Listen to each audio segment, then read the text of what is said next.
శుక్లాం బ్రహ్మ విచారసార పరమామాద్యాం జగద్వ్యాపినీం వీణా పుస్తకధారిణీం అపయదాం జాడ్యాంధకారాపహాం హస్తే స్ఫాటికమాలికాం విదదతీం పద్మాసనే సంస్థితాం వందే తాం పరమేశ్వరీం భగవతీం బుద్ధిప్రదాం శారదాం. శ్రీ మహాగణాధిపతయే నమః. శ్రీ మహాసరస్వత్యై నమః. శ్రీ గురుభ్యో నమః. దేవగురువైనటువంటి బృహస్పతి 2 జూన్ 2026 రోజున ఉచ్చస్థానమైనటువంటి కర్కాటక రాశిలోకి ప్రవేశించడం జరిగింది. 31 అక్టోబర్ 2026 వరకు కర్కాటక రాశిలో సంచరిస్తున్నాడు. తదనంతరం అతిచార రీత్యా సింహరాశిలోకి ప్రవేశించి 24 జనవరి 2027 వరకు సింహరాశిలో ఉంటూ తదనంతరం మళ్ళీ వక్రరీత్యా కర్కాటక రాశిలోకి వస్తున్నాడు. అది 26 జూన్ 2027 వరకు మళ్ళీ కర్కాటక రాశిలో ఉంటున్నాడు. ఈ విధంగా ఉచ్చస్థుడైనటువంటి ఆ గురువు యొక్క సంచారము ఈ విధంగా ఉంది ఈ సంవత్సరం. అయితే గురువు సాధారణంగా ఉచ్చస్థానంలో సంచరిస్తున్నటువంటి సమయంలో అందరికీ కూడాను ఒక శుభ ఫలితాలను ఇవ్వాలి అనేటువంటి ఒక దృక్పథంలో కోణంలో ఉంటాడు. అందరినీ కూడాను ఆదుకోవడానికి, అందరికీ మంచి చేయడానికి, అందరి మనస్సు లోపల కూడాను ధార్మికమైనటువంటి కార్యాలు చేసేటువంటి ఒక తత్వాన్ని డెవలప్ చేసే సంచారం అన్నమాట ఇది. అయితే ఇందులో కూడాను అందరికీ ఒకే రకమైనటువంటి ఫలితాలు ఉంటాయా అని అంటే ఉండవు. సాధారణంగా మనం గోచార ఫలితాలు చెప్పేటప్పుడు మొత్తం జాతకులను అందరినీ కూడాను 12 విభాగాలుగా విభజించి, అంటే మేషరాశి మొదలుకొని మీనరాశి వరకు 12 రాసులుగా విభజించి ఈ మొదటి వర్గంలో ఉన్నటువంటి వాళ్లకు గ్రహస్థితి ఎలా ఉంది ప్రస్తుతం, తదనుగుణంగా ఫలితాలు ఎలా ఉంటాయి అనేటువంటి ఒక దృక్పథంతో మనం ఫలితాలను చెప్తూ ఉంటాం.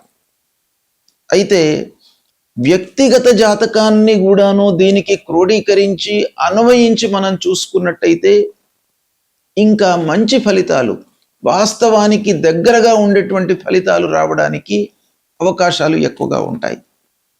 అంటే ఈ గోచార రీత్యా సంచరిస్తున్నటువంటి స్థానాలతో పాటుగా మిత్రస్థానంలో సంచరిస్తున్నాడా, రాస్యాధిపతికి మిత్రుడైనాడా, శత్రువు అయినాడా, సముడైనాడా, ఇలాంటివి కూడాను మనము విశ్లేషించి తర్వాత జనన సమయం లోపల వ్యక్తిగత జాతకంలో అష్టక వరకు ఎలా ఉంది ఈ సమయంలో, అంటే పుట్టినప్పుడు గురువు ఈ కర్కాటక రాశిలోకి వచ్చినప్పుడు ఎలాంటి అష్టక వర్గ ఫలితాలు ఉన్నాయి, పాయింట్స్తో ఉన్నాడు అనేటువంటిది కూడాను మనకి ఇక్కడ డామినేట్ చేస్తుంది ఫలితాల పైన. అంతేకాకుండా వేద గోచారము, ఈ గురువు సంచరిస్తూ ఉన్నప్పుడు మిగతా గ్రహాల యొక్క సంచారము, వాటి యొక్క ప్రభావము ఎలా ఉంది ఈ గురువు పైన అనేటువంటిది కూడాను ఉంటుంది. ఎన్నో విషయాలను, ఎన్నో ఫ్యాక్టర్స్ను మనం లెక్కలోకి తీసుకోవాల్సి వస్తుంది. కాబట్టి సూక్ష్మంగా మనం ఫలితాలను చెప్పాలి అని అంటే వ్యక్తిగత జాతకాన్ని కూడాను మనము లెక్కలోకి తీసుకోవాల్సి వస్తుంది. ఈ గోచార ఫలితాలు అనేటువంటివి జాతకుడు జన్మించినటువంటి సమయంలో చంద్రుడు ఉన్నటువంటి రాశి ఆధారంగా చెప్పేటువంటి ఫలితాలు. గురువు ఉచ్చస్థానంలో సంచరిస్తున్నటువంటి సమయంలో ప్రతికూల ఫలితాలను పొందేటువంటి రాసులు, మిశ్రమ ఫలితాలను పొందేటువంటి రాసులు, మధ్యస్థంగా ఉండేటువంటి రాసులు ఏవి అనే విశ్లేషణను మనము ఒక్కమారు చూద్దాం. గోచార రీత్యా మనకు జన్మస్థానము, తృతీయ స్థానము, చతుర్థ స్థానము, షష్ఠమ స్థానము, అష్టమ స్థానము, దశమ స్థానము, ద్వాదశ స్థానము ప్రతికూల ఫలితాలను ఆ గురు సంచారము ఇస్తుంది అని మనకు శాస్త్రం చెప్తోంది. అయితే ఇందులో కూడాను అన్ని స్థానాలు కూడాను ప్రతికూలమైనటువంటి ఫలితాలే కాకుండా కొన్ని స్థానాలలో దేవగురు అయినటువంటి ఆ బృహస్పతి ఉచ్చ స్థానంలో సంచరిస్తున్నాడు. అంటే చాలా బలవంతమైనటువంటి పొజిషన్లో గురువు ఉన్నాడు. గురువు సహజంగా మంచి చేయాలి, దోహదం చేయాలి జాతకుడికి అనేటువంటిదే ఉంటుంది గురువు యొక్క సంచారం మూలకంగా. దాన్ని మనము ఉపయోగించుకోవడం పైన ఆధారపడి ఉంటుంది. గురువు తప్పకుండా అన్ని రాసుల వారికి కూడాను ఒక పీక్ పొజిషన్లో ఉన్నాడు, ఉచ్చ స్థానంలో ఉన్నాడు. కాబట్టి ఏదో రకంగా మంచి ఫలితాలను ఇస్తాడు. అయితే శాస్త్రం ఏం చెప్తుంది అనంటే, ఉచ్చ స్థానంలో ఉన్నప్పటికీ గోచార రీత్యా దుస్థానమైనట్టయితే అది మిశ్రమ ఫలితం అవుతుంది. కాబట్టి దాన్ని కూడాను మనం లెక్కలోకి తీసుకోవాలి. ఆ విధంగా మనము చూసినట్టయితే మేషరాశి వారికి అర్ధాష్టమ స్థానంలో సంచరిస్తున్నాడు. కర్కాటక రాశి వారికి జన్మస్థానంలో సంచరిస్తున్నాడు. కుంభరాశి వారికి షష్ఠమ స్థానంలో సంచరిస్తున్నాడు.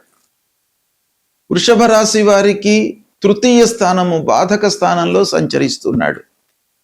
సింహరాశి వారికి ద్వాదశ స్థానంలో సంచరిస్తున్నాడు. తులారాశి వారికి దశమ స్థానంలో సంచరిస్తున్నాడు. ధనుస్సు రాశి వారికి అష్టమ స్థానంలో సంచరిస్తున్నాడు. ఈ విధంగా ఈ 7 రాసుల వారికి, ఈ 7 రాసులలో జన్మించినటువంటి వారికి ఈ గురువు యొక్క సంచారం మూలకంగా గోచార స్థానాలను మనం లెక్కలోకి తీసుకున్నట్టయితే ప్రతికూల ఫలితాలు ఉంటాయి.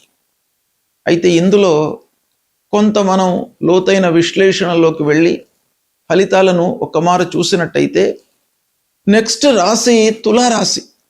ఈ తులారాశి వాళ్ళకి ఎలా ఉంటుంది అనంటే దశమ స్థానంలో సంచారం. తులారాశి అధిపతి శుక్రుడు, గురువు యొక్క సంచారం. గురువు ఉచ్చ స్థానంలో ఉన్నాడు. దశమ స్థానం గోచార రీత్యా ప్రతికూలం.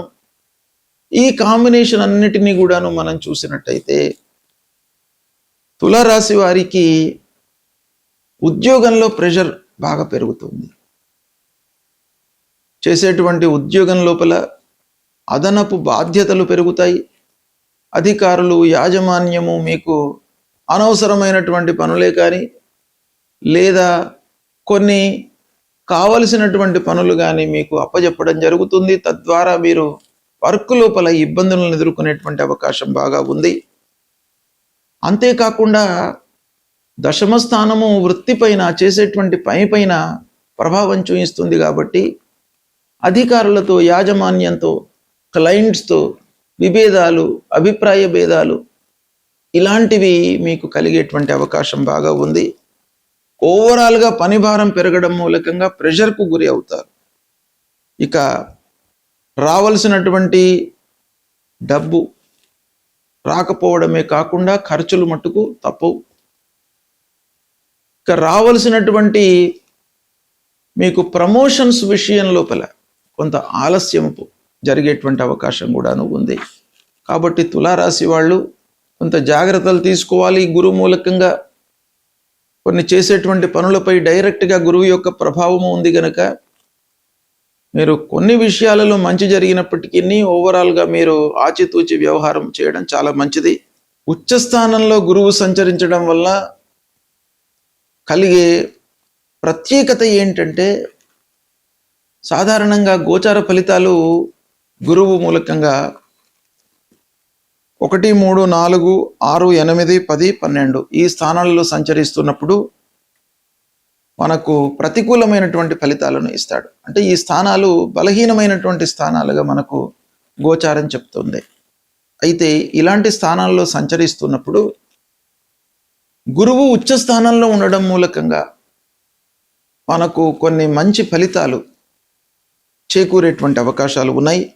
సాధారణంగా ఉచ్చ లోపల గురువు సంచరిస్తున్నటువంటి సమయంలో వ్యక్తిగత జాతకము ప్రబలంగా ఉండి, స్థానము అనుకూలంగా ఉండి అన్నీ ఉన్నట్టయితే మనకు గురువు మూలకంగా అద్భుతమైనటువంటి ఫలితాలు కలుగుతాయి.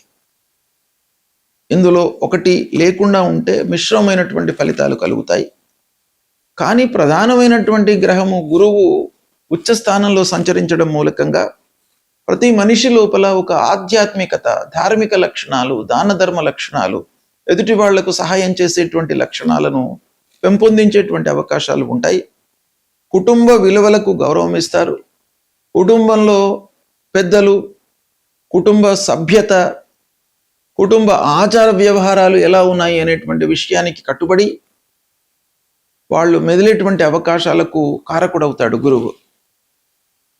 అలాంటి విషయాలలో గురువు ఒకవేళ దుస్థానంలో సంచరిస్తున్నట్టయితే కొంత బలహీనమైనటువంటి ఫలితాలు ఉంటాయి. ముఖ్యంగా చదువు, జ్ఞాన సముపార్జన, అభివృద్ధి, మంచి చేయాలి అనేటువంటి సంకల్పము, సహాయం చేయడము, ఇలాంటి వాటిపైన కూడాను ప్రధానంగా ఫలితాలు ఉంటాయి. ముఖ్యంగా దుష్ఫలితాలను, అంటే దుస్థానాలలో సంచరిస్తున్నటువంటి సమయంలో గురువు ఉచ్చలో ఉన్నాడు గనక దుష్ఫలితాల యొక్క తీవ్రతను, ప్రభావాన్ని కొంతవరకు తగ్గించే అవకాశాలు ఉంటాయి. అయితే మనకు శాస్త్రం ఏం చెప్తుంది అనంటే, ఉచ్చగ్రహోపి దుస్థానగతః సంపూర్ణ శుభం నదదాతి అని. అంటే ఉచ్చస్థుడై సంచరిస్తున్నప్పటికీ దుస్థానంలో సంచరిస్తున్నట్టయితే శుభ ఫలితము ఎంత ఇవ్వాలనో అంత ఇవ్వకుండా కొంత మనకు తగ్గుముఖంగా, అంటే తగ్గించినటువంటి ఫలితాలు మనకు ఇచ్చే అవకాశాలు ఉంటాయి. అంటే ఉచ్చస్థితిలో ఉన్న గ్రహమైనప్పటికీ అశుభ స్థానంలో సంచరిస్తున్నట్టయితే పూర్తి అశుభ ఫలితాలను ఇవ్వకుండా, శుభ ఫలితాలను ఇవ్వకుండా మిశ్రమమైనటువంటి ఫలితాలను ఇస్తూ కొంత దుష్ఫలితాలను తగ్గించేటువంటి అవకాశాలు ఉంటాయి. కాబట్టి ఈ గురువు ప్రతికూలంగా ఉన్నప్పుడు మనము కొన్ని పరిహారాలు తప్పకుండా చేసుకోవాలి. గురు పరిహారము అనంటే ముఖ్యంగా గురువులను సందర్శించుకోవడము,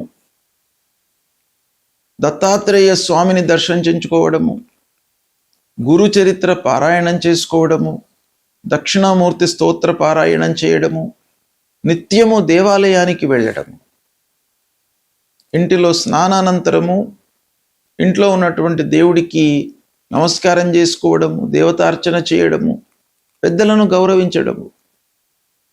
ఇంట్లో తల్లిదండ్రులు ఉన్నట్టయితే మీరు స్నానం, సంధ్యావందనం అన్ని చేసుకున్న తర్వాత, పూజాది కార్యక్రమాలు చేసుకున్న తర్వాత పెద్దలకు నమస్కారం చేయడము, వాళ్ళను గౌరవించి నమస్కారం చేసి మీ పనిలోకి వెళ్ళినట్టయితే మీకు చాలా పనులు కలిసి వస్తాయి. వాళ్ళ యొక్క ఆశీర్వచనం ఉంటుంది. కనుక తల్లిదండ్రులను, దేవతలను మీరు పూజించండి. తప్పకుండా మీకు మంచి ఫలితాలు కలుగుతాయి. శుభం.